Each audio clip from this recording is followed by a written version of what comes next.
Electricast. Where's your playlist taking you? Down the highway? To the mountains? Or just into daydream mode while you're stuck in traffic? With over 4,000 hotels worldwide, Best Western is there to help you make the most of your getaway, wherever that is. Because the only thing better than a great playlist is a great trip. Life's the trip. Make the most of it at Best Western. Book direct and save at bestwestern.com. I just MailChimped my marketing. You MailChimped your what? I MailChimped my marketing with AI to create an effective marketing campaign in minutes. No, MailChimp and Way. Yes, MailChimp in Way. Now I can hyper-personalize my campaigns across email and SMS. You can do all that with MailChimp? What did I just MailChimp and say? MailChimp your marketing with the #1 AI-powered email marketing and automation platform, Intuit MailChimp. #1 based on publicly available data on competitors' customers. Plans vary. SMS available as add-ons. Visit MailChimp.com. I remember I was playing Last of Us 2, and they had some caution tape flapping the area that you're supposed to go to. They're saying, look at me, without breaking immersion. Although, and that makes the player feel smart. And in fact, if at all possible, I don't want to break the illusions for players. No. I want them to understand the language that we're speaking in so that they feel smart.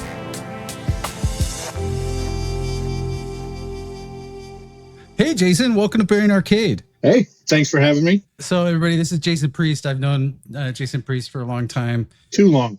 Too long is too long. No, not long enough. Not long enough. Not long enough. We met back at, was it still DreamWorks when we met? It was just transitioning from DreamWorks Interactive to Electronic Arts. Electronic Arts. Yeah. Right. Well, I was going to mention the confessional, but we'll get to that later. We'll get to that. Yeah, absolutely. Yeah. All right. So, Jason, tell everybody a little bit about yourself.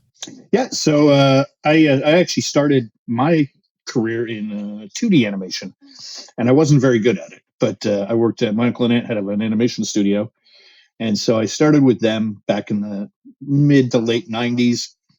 And then kind of looked around. You're like, oh my God, I should probably learn 3D. This 2D stuff's going out the window.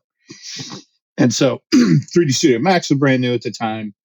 So I started learning Max, getting into 3D. And then I kind of forced my way in to the Medal of Honor team, as it were.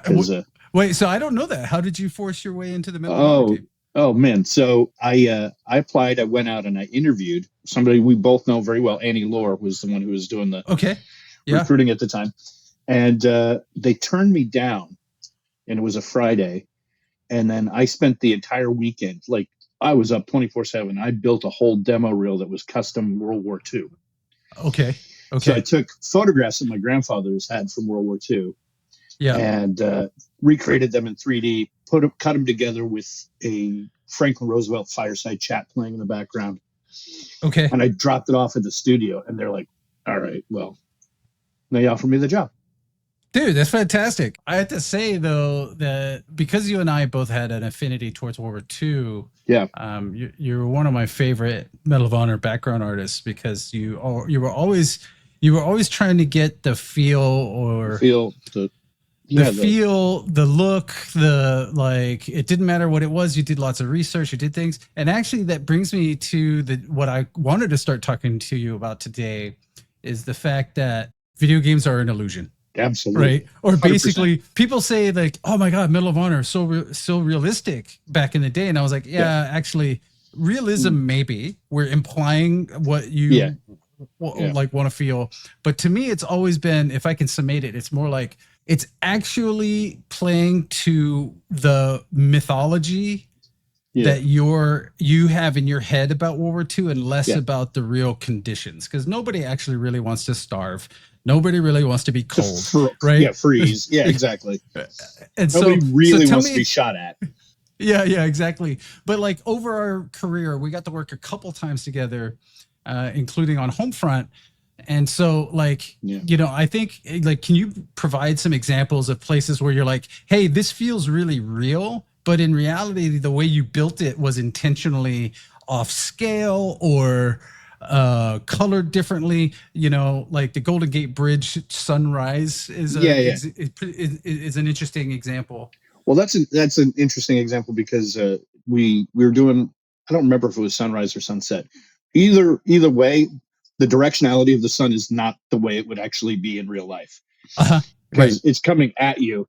Whereas in real life, it would be going perpendicular to the bridge. Yeah. Right. But for nobody really cares really. Like what we're trying to do is create this magic hour, right? It's that the glowing orangey pinkish hue kind of magic hour, whether that's sunrise or sunset.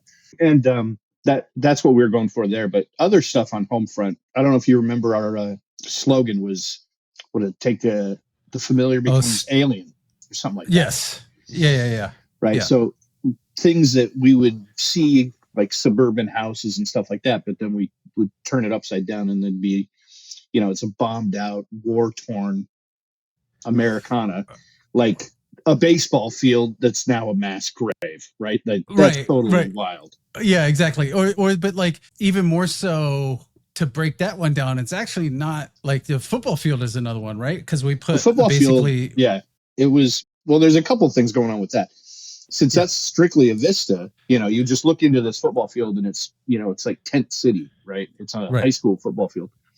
And I do believe we put Go Wolverines on there. I do believe we did. Yes. Yeah.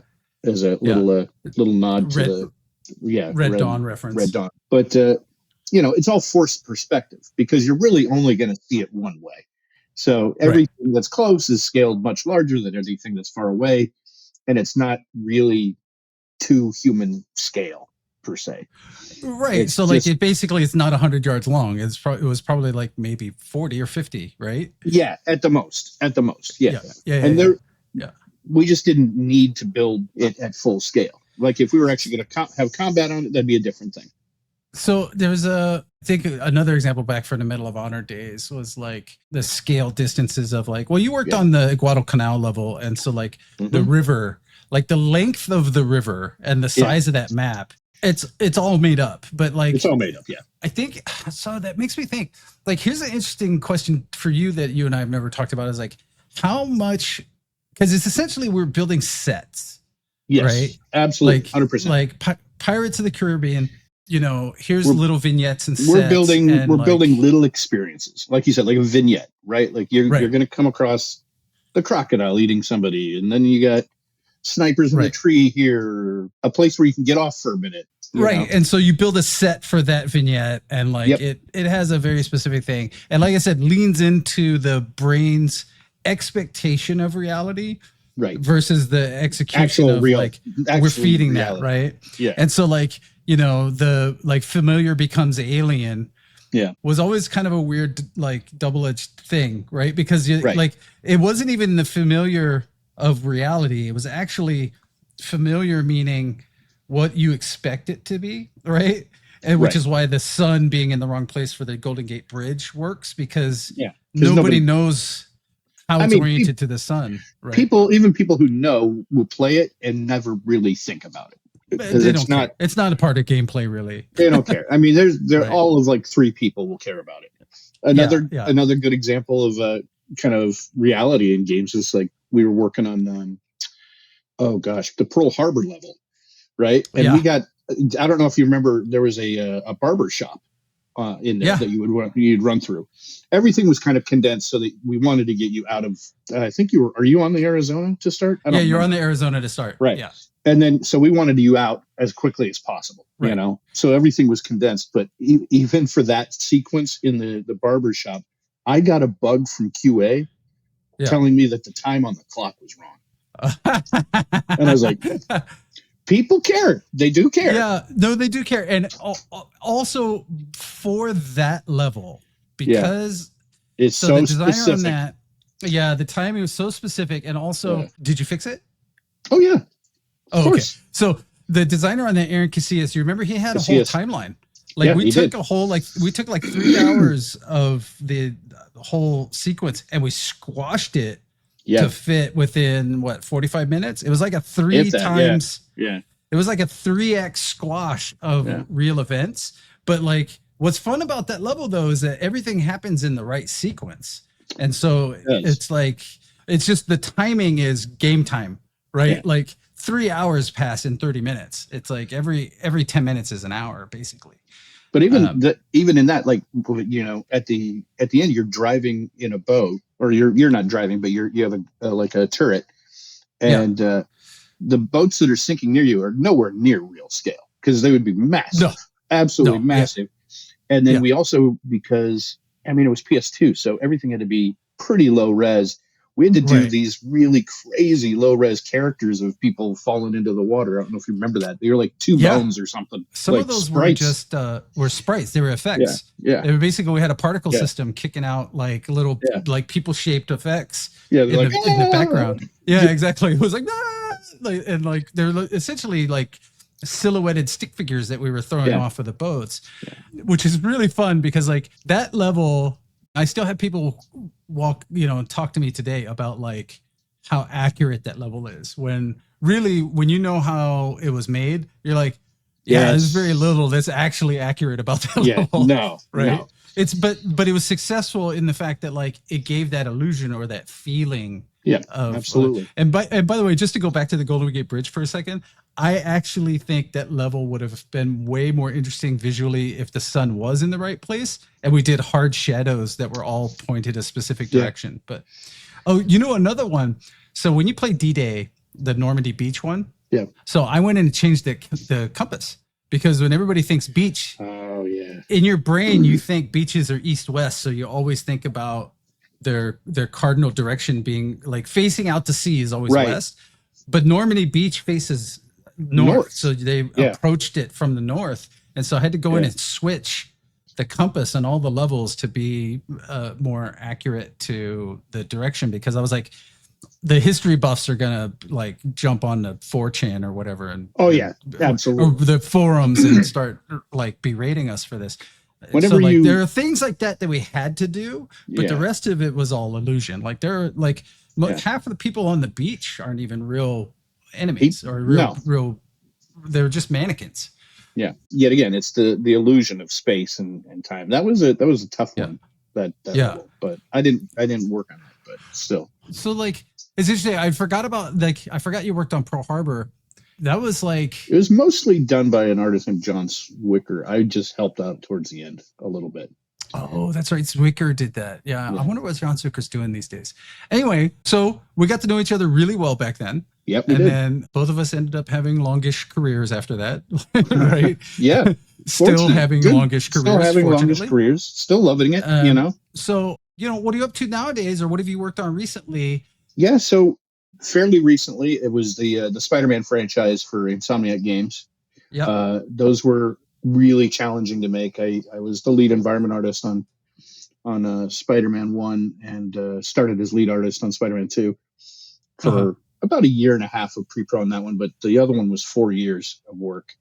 Right. Wow. That's crazy. Yeah. I mean, we were building off of the heels of Sunset Overdrive and some of the technology that we use for that. So those games are open world, so it's scale. And we had never, at Insomniac, we had never made open world before. Yep. And so the engine had to change quite a bit for it.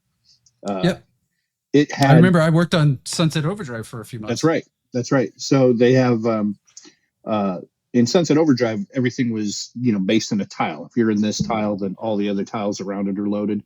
Yep. But they were hexes. I don't really know where that came from. I don't know who made it hexes instead of just squares. But anyway, so it might have been more efficient to be more of a circular shape. I don't know, because we went to just squares on Spider-Man. Okay. Yeah. And Spider-Man, when you're talking about illusion, there's so much that goes into it. It's the scale of the buildings. They have to be big enough that they feel like real New York, but they can't be so big that they are like insurmountable to climb, right? Like everybody's going to go to the top of the Empire State Building. Everybody's going to go to the top of the World Trade Center. But if it's the real height, you're going to be like, oh my God, when am I going to get there?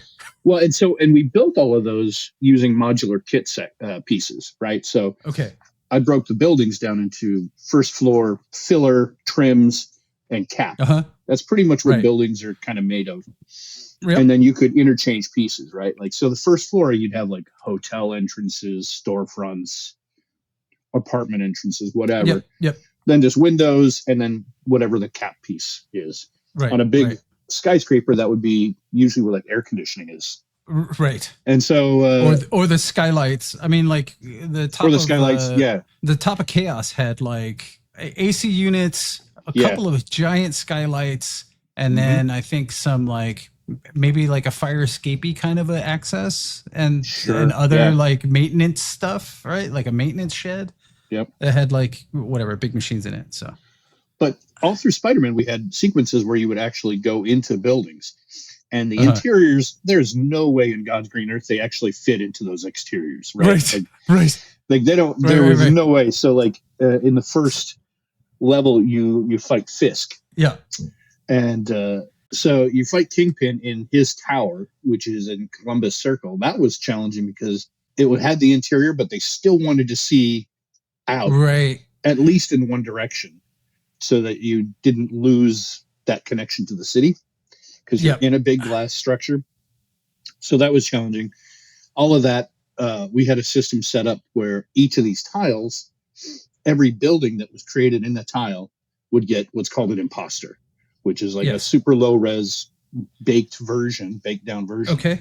And then the further you got, it would take the entire tile and make a fake version. Right. So basically like a level of detail or LOD system. And then when you got even further away, it would take a cluster of them, because it's not just the polygon count at that point, it's instance count. Like how many pure models are you drawing on screen? Right. How many things are out there that you're drawing, right? But anyways. So just hold on. Let me recap a little bit of that for those that are less technical or have not been to New York. Basically, if you stand on Fifth Avenue and look north, it's one giant long street. Is like goes right next to the park.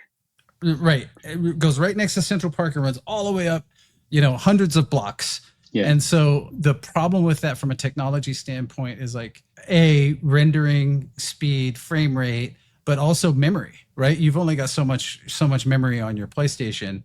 Yeah. Your console. The memory wasn't as big a problem as the streaming. Okay. Because what we ran into on that is you would outpace the streaming in your swinging. Right. So we had to figure out ways to make an illusion that you're swinging faster than you really are.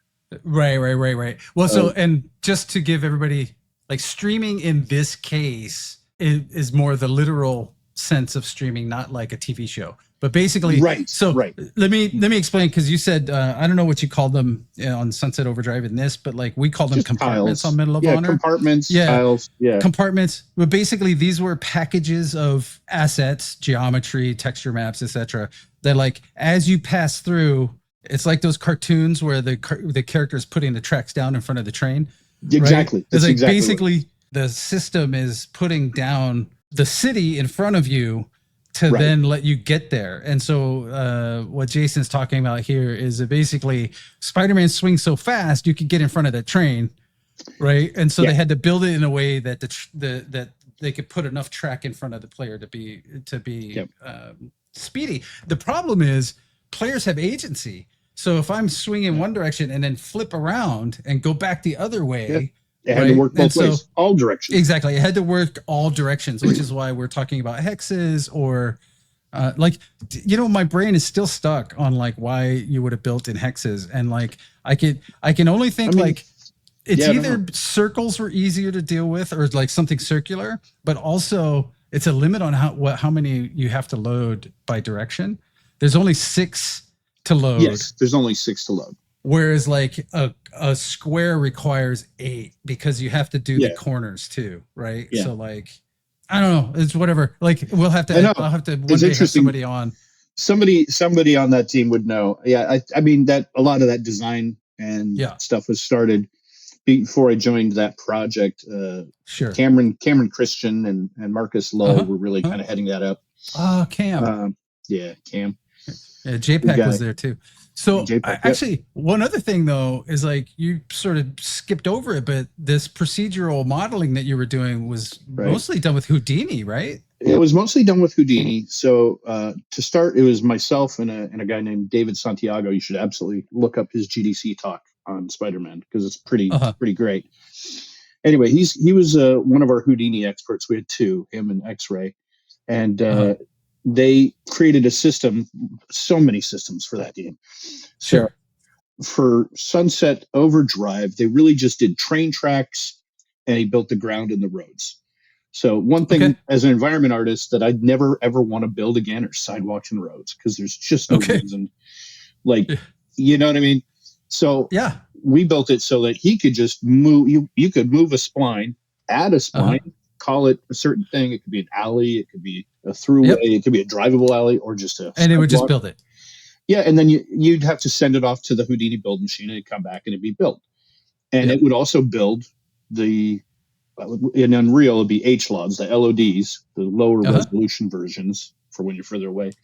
Yeah. Automatically generate all that stuff for you. And then I also worked with him on rule sets for things like, we should have this kind of mailbox every so often, every so blocks, and this other kind. Because in New York, there's two kinds. There's the blue ones and the green ones. Oh, okay. And so the green ones are where, see, this is the storytelling. The green ones are where, a postal person would pick up all the mail from the blue ones, and it goes to one green one. And then the trucks come by just to the green ones. Got it. So got it. Yeah. And there's no, anybody that's lived in New York will know. Well, it's other cities too, but New York definitely. New York specifically, like you would for sure know, because when you walk down the street, you're like, why is that mailbox green and why is this one blue? And the green one doesn't have like a flap on it. You can't. There's no access. Yeah, it's just a trash container. On legs. It's a container. So that trash cans, street lights.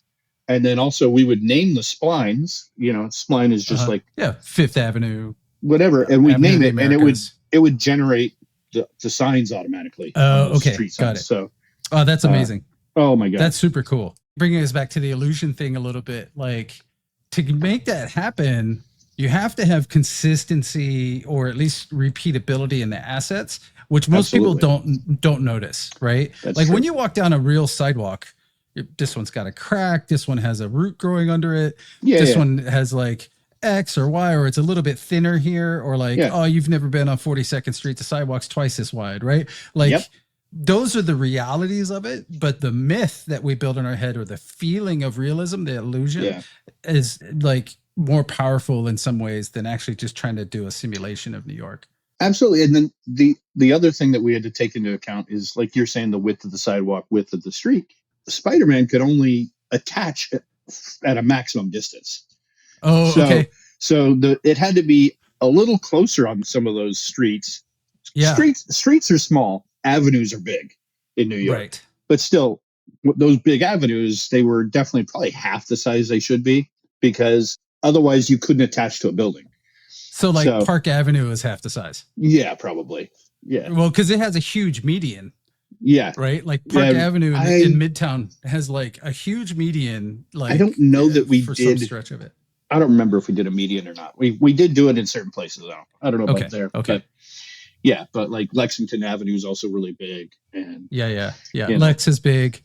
Yeah. But no median on Lex. And then you have the highways on both sides too. Right. So, well, what'd you do on the highways? Like I've played some Spider-Man, but I never really like stayed deep in it just because I just don't have that much time anymore. But like, what'd you do on the edges? Like you could only, I didn't play your stuff, dude. No, I know. No, you'd swing from streetlights. Oh, you'd attach a string of streetlights. Right. Got it. And then in Spider-Man 2, you could like glide on water, so you could actually get out to Queens. Oh wow! We added Queens. Wild. Yeah, it was weird. Yeah, we added Queens for Spider-Man 2, but most of that was built after I was there. Yeah, you just didn't subway surf your way to Queens. Like I think you can take the subway. Yeah, take the Q or the N or whatever. The Q, the N, QNW. Yeah. QNW. But so for the story perspective, because I mostly handled like the open world, we had two other phenomenal leads as well, Jason Hickey and Rod Perron, because it's such a big game. So doing the open world, I broke down the city into the different districts, and those districts have certain styles, and they use certain modular building kits. So when I say modular, it's just they're pieces, like tile pieces that are 4 meters by 4 meters or 8 meters by 8 meters, whatever, kind of a power of 2. And we always would rotate on, I think, 15-degree angles just to keep things on grid all the time. Yep. Yes. Because it just makes your life so much easier. It does. If you do stuff random, it's just like, oh my gosh. Put a pin in on grid for a second, because we'll come back to that. Like, yeah, totally. So you'd build these out, and like you'd have a set that was like Upper West Side set, and you could mix and match a few things, but for the most part, you had that, the financial district, and then after that, we had landmarks, right? So Empire State Building, that's going to be custom. We had the event, but we also had Marvel landmarks like Avenger Tower, right? We have yes. I did the Ghostbuster building myself, the firehouse. Nice. I built that Silver and Tribeca. Wait, is that the MC? Is it Ghostbusters building in the MCU? No, or the comic book? Oh, okay. It's just in New York. You just put it in. Okay, yeah. I put it in. Yeah, because it's a real location in New York. It's a real location, yes. And it's still it just doesn't have a. house. It generally doesn't have a Ghostbuster logo on it, except for certain days. It doesn't, but they have it painted on the driveway. Yeah, which is weird. Yeah. But no, which is a little weird. So we don't. But we did that. But other locations we did. We had like a Wakanda embassy. Okay. Things like that. And so right. there were a lot of different kind of fun buildings. I was obviously Oscorp and that kind of stuff too. Everyone who works at Starbucks, full or part-time, gets stock in our company simply for being part of our company. That's why we call our employees partners, because when Starbucks succeeds, our people do too. And that success turns into down payments, family vacations, and so much more. At Starbucks, benefits like company stock are just the start. Learn more about how we support partners at starbucks.com/partners. Meet the most capable CR-V Honda has ever dreamed of. The all-new CR-V Trail Sport Hybrid. With all-terrain tires and available enhanced traction control, it's built for wherever the day takes you. Heated front seats and a heated steering wheel, ideal for winter drives and crisp early starts. And with generous cargo space, it's ready for big gear and even bigger getaways. The CR-V Trail Sport Hybrid. Learn more at honda.com/CRV. So those are interesting because those are fictional, but the idea is, so you're building New York, but a fictional New York, right? So it already starts out a little bit as an illusion. So the expectation from 100%.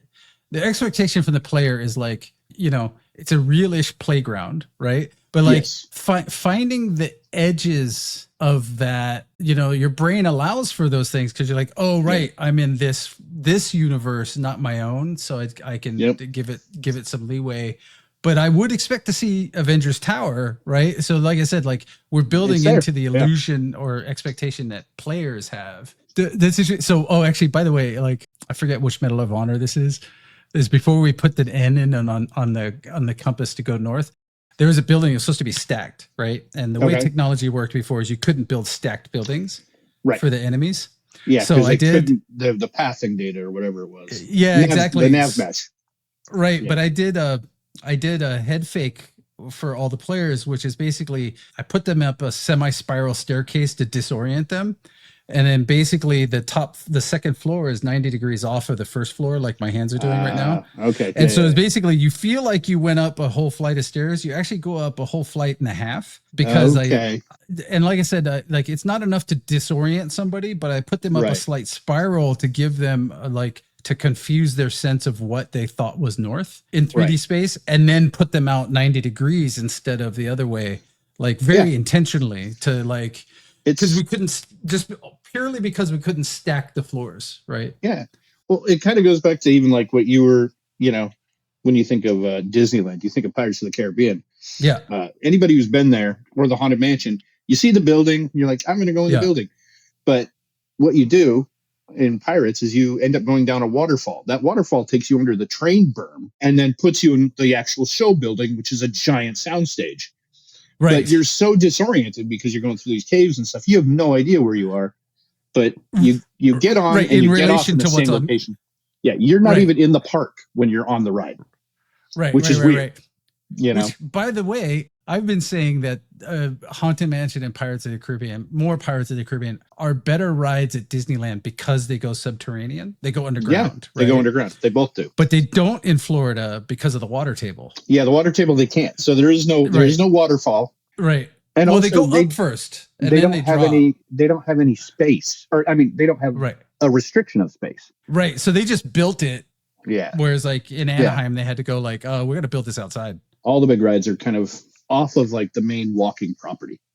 Right. Because we don't want to see the illusion. Right. And that's Right? and that was a big thing Walt Disney said. Like, when you're in my park, he wanted big, tall trees, and hedges, so you couldn't see out of the park. He wanted you to stay in that illusion. We want to do the same thing in games. But another thing that I kind of wanted to touch on is like, we want to do things to create an illusion, create a story, but none of that matters if what I build doesn't support what you do. So sure. And by you mean me. Yeah, you specifically. As a game designer. Game designers, I find, there's so many artists who it's like they're going to make the most beautiful, perfect coffee cup. Yeah. It's fantastic. You know what? Pew, you're going to run right by that. Nobody's going to give anything about it. They don't care. Right. And so understanding what is and what is not important in what you're trying to sell and what you're trying to build, super important. Super critical. So it's interesting about that. So like Jason and you and I have always had a good rapport in that way. Yeah. Because I always tried to help prioritize. Because by the way, you can't build that way on schedule. There's no way. There's no way to like build a simulation space on schedule. It's probably why lots of Grand Theft Auto games are late. But for me, the way that I break out the level is where I think I try to pay attention to where I think people have the most attention span for exploration, right? So like the first part of a level, they're hyper focused on what you're doing. Yeah. Like, what is this? Where am I? Is it fall? Is it spring? Is it a castle? Like, what's my location? Establish me as a player so I have some context. But then like in the middle, I'm like, yeah, you can, like, I don't care. All I care about is the collision geometry. Dress it up however you want, be fast, because like, as long as the wall looks like wall, we should be fine. Right. Yeah. Or like, it looks like canyon, or it looks like forest, whatever. Which should be forest, okay. Canyon. Yeah. It doesn't matter. Because like the player's not in that space. They're busy doing other stuff. They're shooting at people. They're jumping on things. They're taking cues from the environment, but they're not looking at all the details because they're now in a play space. And then like when you do get back to like something like a hero building, right? Like let's say the Empire State Building, they go back into an exploration like detail space. Absolutely. Where they start thinking like they evaluate, does that meet the illusion well enough that I'm not dropped out? And they start to look like, oh wow, look, they didn't forget the lightning rods on top. Right. And then, or like, for different pacing, even Spider-Man, even Medal of Honor, you have the big combat spaces, obviously. Right. But you also have like almost always there's some sort of stealth. Right? Yes. You have to sneak. So in Spider-Man, you sneak through vents, and you kind of do what the Batman games do, where you can go down, grab somebody, and web them up. Yep. You know, he would go down and grab them, and I don't know what he tied him up or something. I don't remember. Oh, Batman was like, it was like a grapple. The grapple. Like he had that grapple. Yeah. So we did a DLC on Spider-Man 1 for Hammerhead. And inside that, we were like kind of keen on the idea of doing like an old hospital or sanitarium, abandoned. And so we like just Bellevue or something. Yeah, because it was DLC. What's beautiful thing about DLC is most people really don't care on the executive side. They're like, just get it done. Yeah. So for the most part, honestly, Sony and Marvel were phenomenal to work with. They they really supported us. Right. So we're like, cool, we're going to do the sanitarium, big combat space outside. You zip your way into the space. Yet again, that space would never fit in that exterior. Right. It's just, there's no way. Magic exterior. Yeah. Yeah. It's magic exterior that goes forever.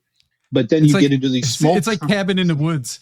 Like, oh, totally. It looks like a small cabin, and you go in and you're like, oh my God, there's a whole complex. There's an elevator complex. Yeah. Yeah. So you go inside this thing, but that's where these tight spaces come, and you can really start to build out your story, right? Like we had all this, we had like gambling tables and food, like the enemies had just been there, coffee still warm on the stove. You know what I mean? Like, yes, when you're in those close places, you can really dig into environmental storytelling.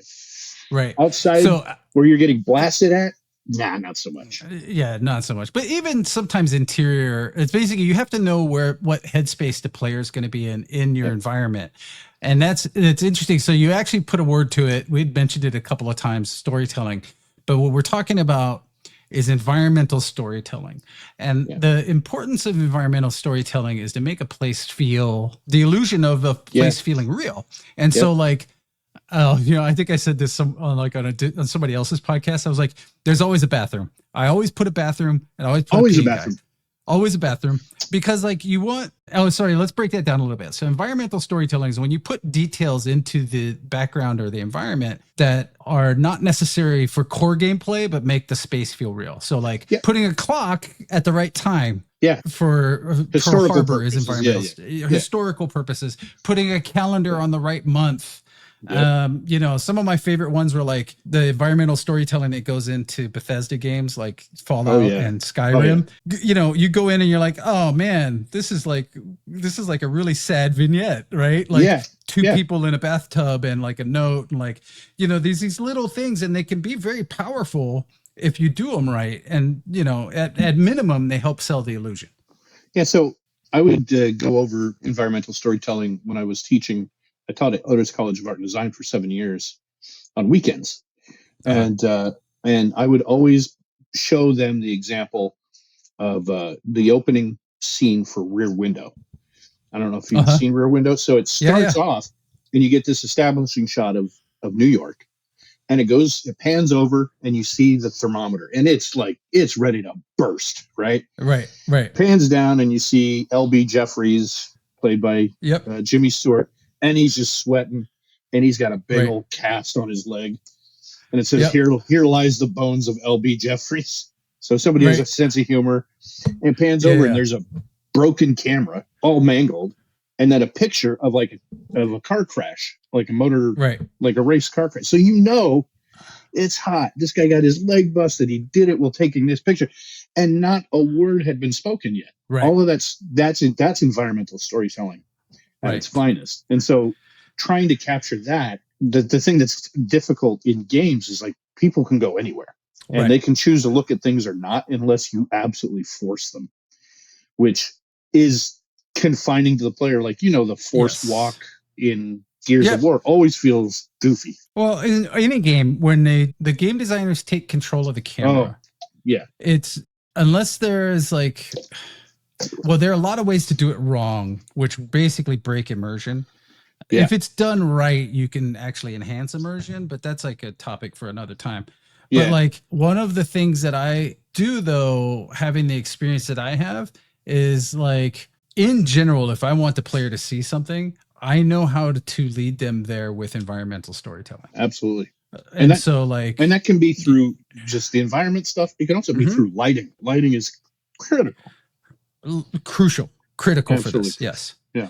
Well, like there's a example of like a level I worked in where basically I said, oh, hey, let's drop the lighting here to be a little bit dark. So the player's coming out of the dark into the light. Absolutely. Which is already contrast, but also people tend to, if you can't see, you look to the place where there's light. Absolutely. Right? So that's just human nature. Like, it's like, I'm in the dark, but there's light over there. I'm going to look over there. The other thing is that becomes your guiding point, right? Yeah. So that I know the camera is facing there. Very few people walk around games backwards. And then the other one was like motion. Motion will draw the camera. Yep. Right. So VFX. You know who does it great is the Naughty Dog, especially because they always use the color yellow as a guiding color. Yeah. You'll notice, like, I remember I was playing Last of Us 2.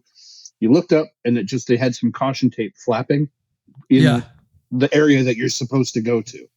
Right. So they're saying, look at me, without breaking immersion.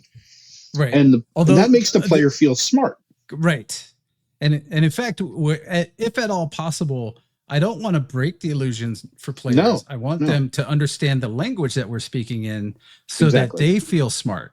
Like I had a design rule. I think you know this one, is basically if I feel clever as a game designer, then the player's not. Yeah. Yeah. They're going to get frustrated. Right. They'll get frustrated, or I'm basically if I'm feeding my ego as a game designer, then I'm doing something wrong, is basically what that means. And it's the same thing with environmental storytelling, or even like adhering to strict simulation rules, like our example of the football field, and how basically you built like like a vignette set that was like 40 yards deep, but looks like it's 100 yards, right? So we don't have time to talk about it, but I'm going to throw out the like design hot take, or the one that will is the head scratcher for everybody, is like every 3D game is an illusion because you're on a flat screen. It's 2D projection. So games are not actually about physical distances; they're about screen space. Yeah, absolutely, 100%. Yeah. Right. And how do you use that screen space to your advantage? And so understanding screen space as a design tool to also inform how you should be building stuff. Like you can start with, it's a football field. Let's make it 100 units long, right? Yeah. Or 100. It'd probably work just fine. It'd probably be okay. But to maximize your, effectiveness at reaching players, you need to look at what are they thinking? What are they doing? Where are they going? Where do I want them to go? Like it's a more complex equation than just build the city, right? Right. Yeah. Except in VR. VR actually has 3D space. That's a different beast, man. Man, I don't actually want to make VR stuff. I do, but I don't it's a different visual skill set. Yes, it is. And it has its own restrictions and limitations, and it's a whole new palette of illusions to deal with. And I don't have enough, under the hood time with VR to really, I would say that I'm a novice at designing things for VR. I can get the interactions right, but the actual understanding of space in VR is totally different. And how to move around and not make people sick. Yeah. Yeah. Well, I got a demo of just as an example, like the most amazing thing about VR is presence, the feeling that other people are in a space with you, and it's because the space feels like 3D and real. Yeah, because it feels real. Yeah. Yeah, I was in a demo with somebody, and they were in another room in reality. Yeah. But in VR, they were close talking me, and I was like, well, no, I was physically having the reaction to want to back up some, and I was you're like in my bubble, buddy. Yeah, but you're in my bubble. But he's not even in the room. In my bubble. Yeah, it was wild. And that to me let me know the power of VR, and I wanted to do stuff with it. But it's pretty darn cool for sure. Yeah. So 2 things. We're gonna start running out of time, but just to recap a little bit, the importance of environmental narrative, the illusion of the space that you're trying to create, even if it's fantasy, you have to meet the expectations of what players are feeling. And I think what you said there, the understanding of the medium, it is a flat screen. So some of the flat screen principles or graphic design things come into play. So that comes down to lighting, value changes, saturation. It comes to, composition. Composition. Yeah, absolutely. Composition. You were saying, contrast, camera, and contrast is different things. It can be light and dark, but it's also small and huge. If you go into a small, tight space and come into a big, wide open space, that gives somebody a different kind of feel. Right. Or playing a little bit with door proportions or room proportions. Yeah, that's a thing. And so going from a small space to a big space, go from a big space to a small space, but also you can break the golden rectangle on doors and make them feel crunchier. You know what I mean? Yeah. You can bring them in. Yeah, exactly. I think most doors in games are not the right proportion because they have to feel right. No, absolutely, because they got to feel right to the player camera. Right. And then the moment somebody makes a change on that, you're like, oh, good Christ, now I got to change all this so that the chairs are off. I thought we were going with 90 FOV. No, exactly. What are you doing? Okay. So I know you're looking for work right now, but I was most recently at Respawn. We were doing a Star Wars FPS that got canceled. Very common right now. Lots of people are getting projects canceled. Actually, you need to come back on, and we'll just do a full on gripe session about the state of the industry. But I think that'd be great. If anybody wants, I do art. I'm an art lead, art manager, art direction. Yep. One of the coolest managers you will ever have because he understands people. I have the confessional. And the confessional. So, okay, you have to explain the confessional. What was the confessional? So, look, when you're leading a team, and your last name is Priest. My last name's Priest, and people come to gripe. I always say, "Welcome to the confessional." Confessional is always open for business, 24/7. And I would have part of being a lead isn't really just like worrying about the game. You spend a lot of time as a therapist, essentially. Yeah. Right. People, yeah, they're not getting along with somebody, or they don't like this department, or they, whatever it is. Or they're having a problem, but the problem's caused by someone else. Yeah. Whatever. It doesn't matter. So that's why the confessional is always open. Right. Well, we used to have, it got really good because Jason and I shared an office in New York, and we had the cross and priest confessional, whereas essentially like we needed a bishop or somebody with the last name, like we needed one more to make like a trio. So I got in the elevator once at EA, and Ken Bishop got in, and a guy named, I think, Keith Pope. So Pope, we had a pope, a bishop, and a priest. Man, we had our own clergy in that elevator. Oh my God, that's fantastic. That's awesome. Okay, I'm gonna wrap it up. Thanks for being on. I miss hanging out with you, and you're gonna have to come back on, and we'll talk about the state of the industry and what we're making.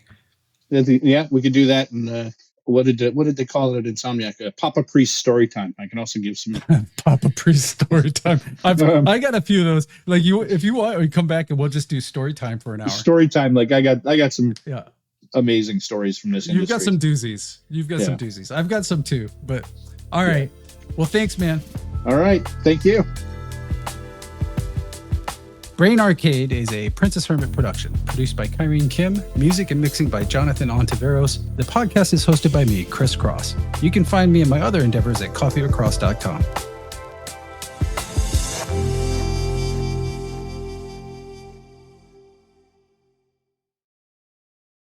I'm Iris, host of Or Whatever Movies and the forthcoming Powers of Darkness podcast.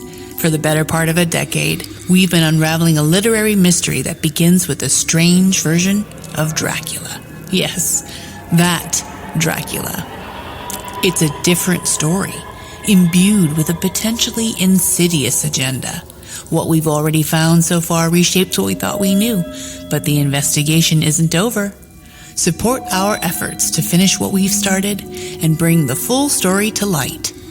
Go now to Kickstarter.com and search up Powers of Darkness to learn more. Coming soon on Electricast, wherever you listen to podcasts. Electricast. Electricast.